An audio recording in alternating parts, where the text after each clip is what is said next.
یہ کہانی ایک چھوٹے سے گاؤں کی ہے جہاں ایک موچی رہتا تھا جس کا نام رحیم تھا۔ رحیم اپنے کام میں ماہر تھا اور گاؤں کے تمام لوگ اس کے بنائے ہوئے جوتے پسند کرتے تھے۔ رحیم کی دکان گاؤں کی مرکزی گلی میں تھی، جہاں صبح سے شام تک لوگوں کا آنا جانا لگا رہتا تھا۔ رحیم کے پاس ایک گدھا بھی تھا جس کا نام ببلو تھا۔ ببلو اپنی حماقتوں کی وجہ سے پورے گاؤں میں مشہور تھا۔ ببلو کی بے وقوفیوں کی وجہ سے اکثر رحیم کو شرمندگی اٹھانی پڑتی تھی، لیکن رحیم کو اپنے گدھے سے بے پناہ محبت تھی۔ ایک دن کا ذکر ہے جب رحیم نے ایک رئیس کے لیے خاص جوتے بنانے کا آرڈر لیا۔ رئیس نے خاص طور پر کہا تھا کہ جوتے وقت پر پہنچنے چاہئیں، ورنہ وہ غصے میں آ جائیں گے۔ رحیم نے بڑی محنت سے جوتے تیار کیے اور وقت پر رئیس کے گھر پہنچانے کا فیصلہ کیا۔ رحیم نے جوتے ایک بوری میں ڈالے اور ببلو کو ہدایت دی کہ وہ انہیں رئیس کے گھر پہنچا دے۔ ببلو کی حماقتیں سب جانتے تھے، لیکن رحیم کو امید تھی کہ اس دفعہ ببلو کوئی گڑبڑ نہیں کرے گا۔ ببلو بوری کو پیٹھ پر لاد کر رئیس کے گھر کی طرف چل پڑا۔ راستے میں اسے مختلف چیزوں میں دلچسپی ہو گئی۔ کبھی وہ کسی بچے کے ساتھ کھیلنے لگتا، کبھی کسی کھیت میں جا کر سبزیاں کھانے لگتا۔ اس کی حماقتوں کی وجہ سے بہت دیر ہو گئی اور سورج غروب ہونے لگا۔ رئیس کا گھر گاؤں کے دوسرے کنارے پر تھا۔ ببلو جب وہاں پہنچا تو رئیس کا دربان اسے دیکھتے ہی غصے میں آ گیا اور کہا، اتنی دیر کیوں لگائی؟ رئیس صاحب بہت ناراض ہوں گے۔ ببلو نے معذرت کی اور بوری رئیس کے حوالے کر دی۔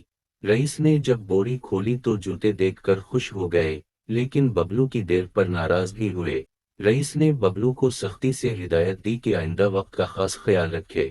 جب ببلو واپس آیا تو رحیم نے اس سے پوچھا کہ رئیس کیا کہہ رہے تھے۔ ببلو نے کہا وہ بہت خوش تھے، لیکن تھوڑی دیر پر ناراض بھی ہوئے۔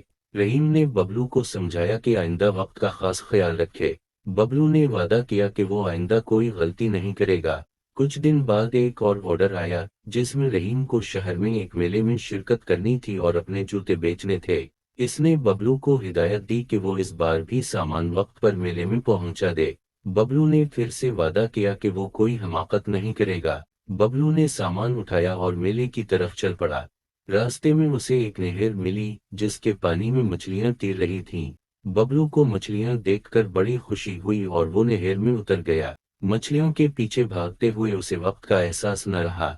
جب وہ نہر سے باہر نکلا تو سامان بھیگ چکا تھا، جوتے خراب ہو چکے تھے اور میلے میں پہنچنے میں بھی دیر ہو گئی۔ جب رحیم میلے میں پہنچا تو ببلو کی یہ حالت دیکھ کر بہت ناراض ہوا۔ رحیم نے ببلو کو کہا، تمہاری وجہ سے میری عزت خاک میں مل گئی۔ اگر تم اسی طرح حماقت کرتے رہو گے تو ہم دونوں کا مستقبل تاریک ہو جائے گا۔ ببلو بہت شرمندہ ہوا اور اس نے دل سے معافی مانگی۔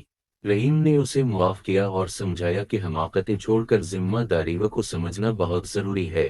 کچھ دن بعد رحیم کو ایک اور موقع ملا جس میں اسے شہر کے بڑے بازار میں اپنی دکان لگانی تھی۔ اس بار اس نے ببلو کو دوبارہ موقع دیا اور کہا، یہ آخری موقع ہے، اگر تم نے پھر حماقت کی تو میں تمہیں معاف نہیں کروں گا۔